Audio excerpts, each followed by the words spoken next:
हे आहे DS news network. आपण पाहत आहात आपली बातमी आपला आवाज. नमस्कार, मी दिनकर शिंदे. आपण पाहताय DS न्यूज. तुमचं मत माझं मत मध्ये आपलं स्वागत. मित्रांनो, महत्वाचा विषय असा आहे की मराठा समाजाचा आरक्षणाचा प्रश्न हा गेल्या 40 वर्षापासून समोर येतोय. राज्य सरकारमध्ये अनेक मंत्री येत आहेत, अनेक आमदार होत आहेत, अनेक खासदार होत आहेत, सरकार बदलत आहेत, माणसं पुन्हा पुन्हा तीच सत्तेत येत आहेत, कधी विरोधात येत आहेत, कधी सत्तेत येत आहेत. मात्र मराठा समाजाला आरक्षण मिळू शकलं नाही.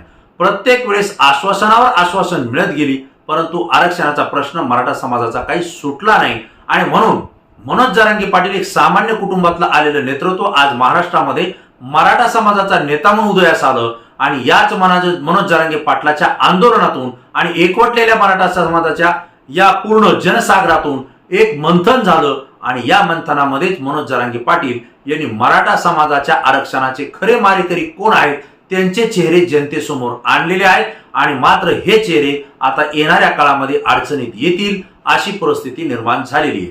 असे नेमके कोणते चेहरे आहेत की जे सत्तेत आहेत, विरोधात आहेत, तर कधी सत्तेत येत आहेत, पुन्हा विरोधात जात आहेत, परंतु ते मराठा समाजाला आरक्षण देण्याची भाषा करतायत, परंतु आरक्षण मात्र मिळू देत नाहीत.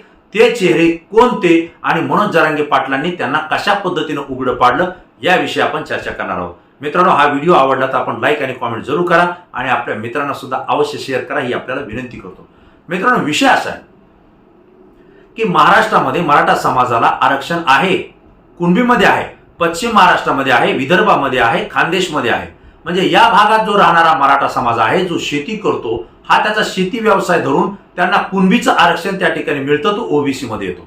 परंतु मराठवाड्यामध्ये जो बहुतांश मराठा समाज राहतो, तिथल्या मराठा समाजाला कुणबीचं आरक्षण मिळालेलं नाही. परंतु मराठवाड्यामध्ये सुद्धा कुणबी मराठा आहेत, परंतु संपूर्ण मराठवाड्यातला हा कुणबी का नाही, तर त्याचं कारण असं की मराठा समाज किंवा मराठवाडा हा निजामाच्या ताब्यात होता, हैदराबाद संस्थानमध्ये होता. तो 1 वर्षानंतर स्वतंत्र झाला आणि महाराष्ट्रामध्ये विलीन झाला. त्यामुळे मराठवाड्यामध्ये राहणारे मराठे हे कुणबीमध्ये त्या ठिकाणी गेले नाही, ते तसेच राहिले. त्यांनाही ती मागणी करता नाही आली आणि राज्यकर्त्यांनीही त्यांची मागणी पूर्ण केली नाही. त्याचं कारणही तसं होतं, कारण मराठवाडा सोडून पश्चिम महाराष्ट्र, खानदेश आणि विदर्भ या भागामध्ये, कोकणामध्ये सुद्धा काही भागामध्ये मराठा समाज हा कुणबी आरक्षणात आहे. मग तिकडचे नेते जे की महाराष्ट्रामध्ये नेतृत्व करतात, कारण जेवढे राजकीय पक्ष आहेत त्या राजकीय पक्षाचे जे प्रमुख आहेत ते मराठवाड्यातले नाहीत. मग ती शिवसेना असेल, तो राष्ट्रवादी काँग्रेस असेल, ती काँग्रेस असेल, ती महाराष्ट्र नवनिर्माण सेना असेल, वंचित बहुजन आघाडी असेल, कोणताही पक्ष असेल, त्याचा प्रमुख नेता हा मराठवाड्यातला नाही. म्हणजेच हे या भागातले, दुसऱ्या भागातले आहेत. मित्रांनो, ज्यावेळेस मराठा समाजाला कुणबीतून आरक्षण द्यावं असं म्हटलं गेलं, मनोज जरांगे पाटलांनी लढा उभा केला, समाजाने त्याला करोडोच्या संख्येनं पाठिंबा दिला. आणि ज्यावेळेस हा प्रश्न चव्हाट्यावर आला त्यावेळेस मात्र मुख्यमंत्री पदावर असलेल्या एकनाथराव शिंदे यांना जाग होऊन या प्रश्नाकडे लक्ष द्यावं लागलं. आणि त्यांनी कुणबीचं आरक्षण आम्ही देऊ, आम्हाला थोडी वेळ द्या अशी त्यांनी वेळ मागून मनोज जरांगे पाटलांनी आणि मराठा समाजानं त्यांना 30 दिवसाऐवजी 40 दिवसाची मुदत दिली. मात्र 40 दिवसात मराठा समाजाला सरसकट कुणबी समाजाचं आरक्षण आणि प्रमाणपत्र द्या ही मागणी मात्र त्या ठिकाणी ठणकावून सांगितली. आता प्रश्न असा आहे मित्रांनो, मुख्यमंत्री एकनाथराव शिंदे हे ठाण्यातले आहेत. त्यांनी स्पष्टपणे सांगितलं की कुठल्याही समाजाच्या आरक्षणाला धक्का न लावता आम्ही मराठा समाजाला आरक्षण देऊ, जे की टिकेल.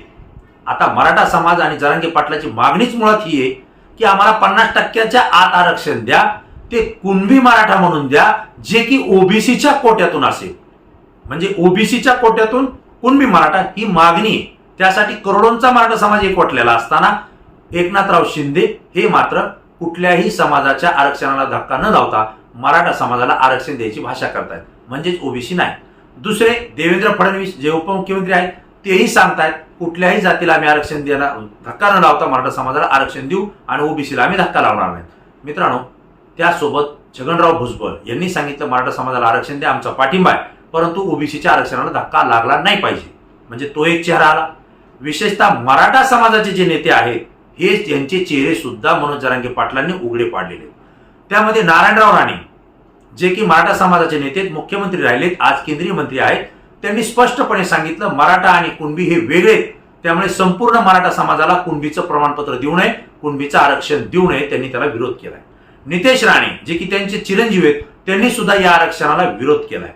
चौथी बाब अशी आहे की अजित पवार यांनी सुद्धा बोलताना सांगितलं की मराठा समाजाला आरक्षण देण्यासाठी सरकार सकारात्मक आहे, परंतु कुठल्याही इतर समाजाला जाती धर्माच्या आरक्षणाला धक्का न लावता मराठा समाजाला आरक्षण आपण देण्यासाठी प्रयत्न करतोय, म्हणजेच ओबीसीतून नाही. तिसरा मुद्दा, अनिल देशमुख जे की आता शरद पवार यांच्या राष्ट्रवादी सोबत आहेत, गृहमंत्री होते, ते जेलची हवा सुद्धा खाऊन आले, निर्दोष सुटले, परंतु त्यांनी सुद्धा आता ओबीसीच्या आरक्षणामध्ये भाग घेतला आणि त्या ठिकाणी स्पष्टपणे सांगितलं की मराठा समाजाला आरक्षण द्या, परंतु ओबीसीच्या आरक्षणाला धक्का लागता कामा नये, नसता आम्ही रस्त्यावर उतरू. म्हणजे समाजाचे मराठा असून सुद्धा त्यांनी त्या ठिकाणी दोन भेद निर्माण केले. विजय वडेट्टीवार जे की काँग्रेसचे नेते आहेत, त्यांनी स्पष्टपणे सांगितलं की मराठा समाजाला आरक्षण द्या, मात्र कुणबीच्या आणि इतर समाजाच्या आरक्षणाला धक्का लागता कामा नये, नसता आम्ही रस्त्यावर उतरू. म्हणजे पुन्हा सरकारमध्ये असताना किंवा विरोधी पक्ष नेता असताना पुन्हा त्यांनी अशा पद्धतीचा इशारा दिलेला आहे. विशेषतः राधाकृष्ण विखे पाटील जे की भारतीय जनता पार्टीचे नेते आहेत, एक मातबर नेते पश्चिम महाराष्ट्रातले आहेत, सहकार चळवळीचे नेते, त्यांनी स्पष्टपणे सांगितलं की मराठा समाजाला आरक्षणाला आमचा विरोध नाही, परंतु त्यांना कुणबीचं आणि ओबीसीचं आरक्षण देता कामा नये, ते चालणार नाही आणि ते जमणार नाही. म्हणजेच राधाकृष्ण विखे पाटलांनी सुद्धा विरोध केला. मित्रांनो, हे सगळं पाहत असताना मराठा समाजाचे नेते असोत किंवा मराठा समाजाच्या मतावर मोठे झालेले नेते असो, ते अशा पद्धतीने जर बोलत असतील तर मराठा समाज काय विचार करत असेल हे राज्यकर्त्यानं त्या ठिकाणी विचारात घेणं गरजेचं आहे. मित्रांनो, मला आपल्याला आवर्जून काही गोष्टी सांगणं गरजेचं आहे की जी मंडळींची नावं मी तुम्हाला आता या ठिकाणी सांगितली, यामध्ये अनेक नाव आहेत आणखी, जे की नावं आता मी घेत जर बसलो तर त्यांची यादी आपल्याला पुरणार नाही. परंतु हे जे नेते आहेत, हे नेते कधी सत्तेत राहिलेले तर कधी विरोधी पक्ष म्हणून राहिलेले, विरोधी पक्ष नेता असलेले सत्तेत आलेले आणि सत्तेत राहिलेले पुन्हा विरोधी पक्ष नेते राहिले. सातत्यानं 25 ते 30 वर्षापासून हीच मंडळी महाराष्ट्राच्या विधान भवनामध्ये काम करते. सगळ्या समाजाला न्याय देण्यासाठी आम्ही पारदर्शकपणे काम करू आणि सर्व समाजाचे प्रतिनिधी म्हणून काम करू अशी शपथ घेऊन त्या मंत्रिमंडळात काम करतायत, त्या लोकशाहीच्या मोठ्या मंदिरामध्ये काम करतायत. पण अशाच वेळी मराठा समाज ज्यावेळेस आरक्षण मागतो त्यावेळेस एक पक्ष विरोधात असेल, विरोधी पक्षाच्या बाकावर असेल, त्यावेळेस तो ओरडून बेंबीच्या देठापासून ओरडतो आणि मराठा समाजाला आरक्षण द्या, जर आरक्षण देणार नाही तर आम्ही तुम्हाला खाली खेचू, अशा पद्धतीचे आवाज करतो.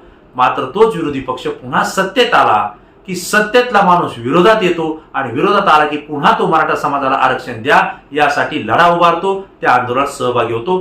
हे चित्र गेल्या 35 ते 40 वर्षापासून महाराष्ट्र पाहतोय, मराठा समाज सुद्धा पाहतोय. मित्रांनो, शरद पवार हे राष्ट्रवादीचे नेते, मराठा समाजाचे नेते, त्यांना मराठा समाज नव्हे तर महाराष्ट्र जाणता राजा म्हणतो. जाणता राजा या महाराष्ट्रात आणि देशामध्ये फक्त एकमेव होऊन गेले, ते म्हणजे छत्रपती शिवाजी महाराज. परंतु त्या विचारसरणीनं बहुजनांना धरून जे काम करतात ते शरद पवार असल्या कारणानं त्यांना सुद्धा त्यांच्या पक्षाच्या आणि त्यांच्या चाहत्यांनी जाणता राजा ही पदवी दिली. शरद पवार अनेक वेळा मुख्यमंत्री राहिले, त्यांचा पक्ष अनेक वेळा सत्तेमध्ये राहिला, परंतु मराठा समाजाला कुणबीचं आणि आर्थिकदृष्ट्या मागासचं आरक्षण मात्र ते देऊ शकले नाही. विशेषतः शालिनीताई पाटील जे की राष्ट्रवादी काँग्रेसच्या होत्या, त्यांनी मराठा समाजाला आरक्षण देण्याची भूमिका घेतली, त्यांनी मराठा समाजाला आर्थिकदृष्ट्या मागास आरक्षण देण्याची भूमिका त्यांनी घेतली. मात्र त्यांच्यावरच राष्ट्रवादी काँग्रेसनं बडतर्फीची कारवाई केली, त्यांना पक्षातून हकालपट्टी केली, मात्र आरक्षण मराठा समाजाला दिलं गेलं नाही.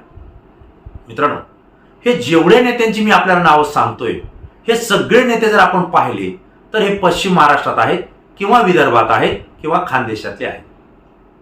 मराठवाड्यातला यामध्ये एकही नेता सापडत नाही. मराठवाड्यामध्ये मात्र 2 ते 3 नेते असे होते की त्यांनी मराठा समाजाला आरक्षण देण्याच्या संदर्भात प्रयत्न केले. त्यामध्ये नांदेडचे असलेले अशोकराव चव्हाण जे की महाराष्ट्राचे मुख्यमंत्री राहिले ते, आणि दुसरे विलासराव देशमुख जे लातूरचे आहेत, मराठवाड्याचे भूमिपुत्र आहेत, तेही मुख्यमंत्री राहिले. या दोघांनी भूमिका मांडली होती की मराठा समाज हा आर्थिकदृष्ट्या डबघाईला आलेला आहे, त्यांना आर्थिकदृष्ट्या आरक्षण देणं नितांत गरज आहे. मग ते निवडणुकीमध्ये आरक्षण नाही भेटलं तरी चालेल, पण शिक्षण आणि नोकऱ्यामध्ये मराठा समाजाला आरक्षण भेटलं पाहिजे, ही भूमिका ह्या दोन्ही नेत्यांनी मांडली. परंतु झाला काय त्याचा परिणाम? विलासराव देशमुख ज्यावेळेस मुख्यमंत्री होते त्यावेळेस मुंबईमध्ये ब्लास्ट झाला. या ब्लास्टमध्ये ज्यावेळेस ताजमहल हॉटेलमध्ये विलासराव देशमुख मुख्यमंत्री असताना पाहणी करायला गेले, त्यावेळेस त्यांच्यासोबत त्यांचे चिरंजीव आणि अभिनेते रितेश देशमुख हे सोबत होते. त्यांच्यासोबत एका चित्रपटाचे दिग्दर्शकही त्या ठिकाणी होते. विरोधकांनी एवढाच धागा पकडला आणि विलासराव देशमुख यांचा मुलगा आणि चित्रपटाचा दिग्दर्शक, एवढी मोठी घटना झाली असताना त्या ठिकाणी का उपस्थित राहिला एवढाच आरोप केला आणि नैतिकतेच्या आधारावर विलासराव देशमुख यांनी त्या ठिकाणी राजीनामा दिला. त्यांना राजीनामा देण्यास भाग पाडले गेलं. दुसरे अशोकराव चव्हाण ज्यांनी मराठा समाजाच्या आरक्षणाची भूमिका घेतली, आरक्षणाची समिती त्यांनी स्थापन केली, त्या समितीवर ते सुद्धा स्वतः आहेत आणि अशा परिस्थितीमध्ये त्यांच्यावर सुद्धा आदर्श इमारतीचा घोटाळा, जे की त्यांनी त्या ठिकाणी फ्लॅट घेतले, आपल्या नातेवाईकांना दिले असा आरोप त्यांच्यावर केला, रान पेटवलं गेलं आणि त्यानंतर त्यांनाही नैतिकतेच्या आधारावर आपला राजीनामा देण्यास भाग पाडलं आणि अशोकराव चव्हाण यांनी सुद्धा मुख्यमंत्री पदाचा राजीनामा दिला. मित्रांनो, हे सगळं सांगत असताना आपल्या लक्षात येईल, मी कुठल्या मराठवाडा, विदर्भ, पश्चिम महाराष्ट्र असा भेद करत नाही, परंतु वस्तुस्थिती आपल्या समोर आणणं गरजेचं आहे की ज्या वेळेस मराठा समाज कुणबीचं आणि ओबीसीचं आरक्षण मागतो, त्यावेळेस सत्ताधारी पक्षातले असो किंवा विरोधी पक्षातले असो, हे नेते एकत्र येत आहेत आणि मराठा समाजाला ओबीसीचं आरक्षण दिलं गेलं नाही पाहिजे यासाठी एकत्र येऊन प्रयत्न करताना आपल्याला दिसत आहे. जर असं होत असेल तर मराठा समाजाला ओबीसीतून कुणबीचं आरक्षण कसं मिळेल हा प्रश्न आहे. अनेक राजकीय मंडळी, अनेक राजकीय विश्लेषक, अनेक घटनेतले तज्ज्ञ असतील, कायदे तज्ज्ञ असतील, आरक्षणाच्या संदर्भातले तज्ज्ञ असतील, ते सुद्धा प्रश्न उपस्थित करतायत की तुम्ही सत्तेत असताना आरक्षण देत नाहीत, विरोधात गेल्यावर आरक्षण मागतायत आणि विरोधातले सत्तेत आल्यानंतर पुन्हा विरोध करतायत. अशा पद्धतीचं राहिलं तर एखाद्या समाजाला त्या ठिकाणी खूप मोठा अन्याय सहन करावा लागतो. आज मराठा समाज काही अंशी सत्तेत जरी असला तरी तो मोठ्या प्रमाणावर आर्थिकदृष्ट्या डबघाईला आलेला आहे. त्यांची परिस्थिती हालाकीची आहे. अनेकांना नोकऱ्या नाही, अनेक शिक्षणामध्ये अनेक टक्केवारी असून सुद्धा त्यांना नोकऱ्या लागत नाही, उच्च शिक्षण मिळत नाही आणि आर्थिक परिस्थिती डबघाईला आल्यामुळं मोठी फीस सुद्धा ते भरू शकत नाही. ही परिस्थिती मराठा समाजाची आहे आणि जो समाज आरक्षणाचे फायदे घेतोय, मग तो कुठलाही समाज असेल, त्याच्या विरोधात आपल्याला बोलायचा काही संबंध नाही, परंतु त्या समाजामधले सुद्धा अनेक नेते मातब्बर आहेत, अनेक मंडळी कोट्याधीश आहेत, लखपती आहेत, ती सुद्धा आरक्षणाचा फायदा घेत आहेत. उलट ते आरक्षणाचा फायदा घेत असल्यामुळे त्या समाजात असलेले जे गरीब आहेत त्यांना आरक्षण असून सुद्धा त्याचा फायदा घेता येत नाही, कारण हे जे गलेलट्ट पैसा असलेली मंडळी आहेत हेच त्याच्यावर फायदा घेत आहेत. जी राजकारणी मंडळी आहेत त्यांचेच नातलग त्या पूर्ण आरक्षणाचा फायदा घेत आहेत. अशी परिस्थिती महाराष्ट्रात आपल्याला पाहायला मिळते. मित्रांनो, हे असं जर असेल तर आपल्याला विचार करावा लागेल. मनोज जरांगे पाटलांनी मराठा समाजाच्या आरक्षणाचे खरे मारेकरी कोण आहेत त्यांचे चेहरे उघडे पाडले. विशेषतः गुणरत्न सदावर्ते, जे की भारतीय जनता पार्टीच्या विचारसरणीनं काम करतायत, देवेंद्र फडणवीसांचे अत्यंत जवळचे आहेत, हे आपल्याला नाकारता येणार नाही. त्यांनी एका आंदोलनामध्ये एक मराठा लाख मराठाच्या घोषणा दिल्या आणि मी मराठाच्या समाजाच्या बाजूनं कसा आहे हे दाखवण्याचा प्रयत्न केला. पण ज्यावेळेस मराठा समाजाला आरक्षण दिल्या गेलं त्यावेळेस कोर्टामध्ये याच गुणरत्न सदावर्तेंची पत्नी न्यायालयामध्ये गेली आणि मराठा समाजाच्या आरक्षणाला विरोध केला. विशेष म्हणजे त्या ठिकाणी मराठा समाजाचं आरक्षण न्यायालयानं रद्द केलं. ती याचिका त्या ठिकाणी त्यांची स्वीकारली आणि मराठा समाजाच्या आरक्षणाला स्थगिती देण्यात आली.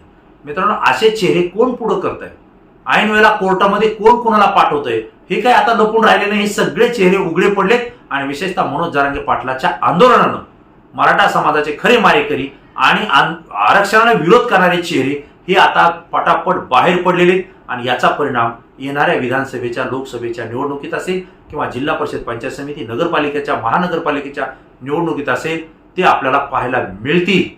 कारण या नेत्यांच्या पाठीमागं मराठा समाज आता जाणार नाही. आणि विशेषतः मला आपल्याला आवर्जून सांगावं लागतंय, मनोज जरांगे पाटलांनी मराठा समाजाला आरक्षण मिळावं यासाठी जरी नेतृत्व केलं असलं आणि करत असले तरी ओबीसी समाजाचा जो काही घटक आहे, ग्रामीण भागातला असेल, शहरी भागातला असेल, नेते सोडून हा त्यांनी आपल्या सोबत घेतलेला आहे. ओबीसी समाज सुद्धा मनोज जरांगे पाटलांच्या सोबत आहे. वंचित घटक सुद्धा जो आहे तो सुद्धा मनोज जरांगे पाटलांच्या आंदोलनाला, मराठा समाजाला पाठिंबा देतोय.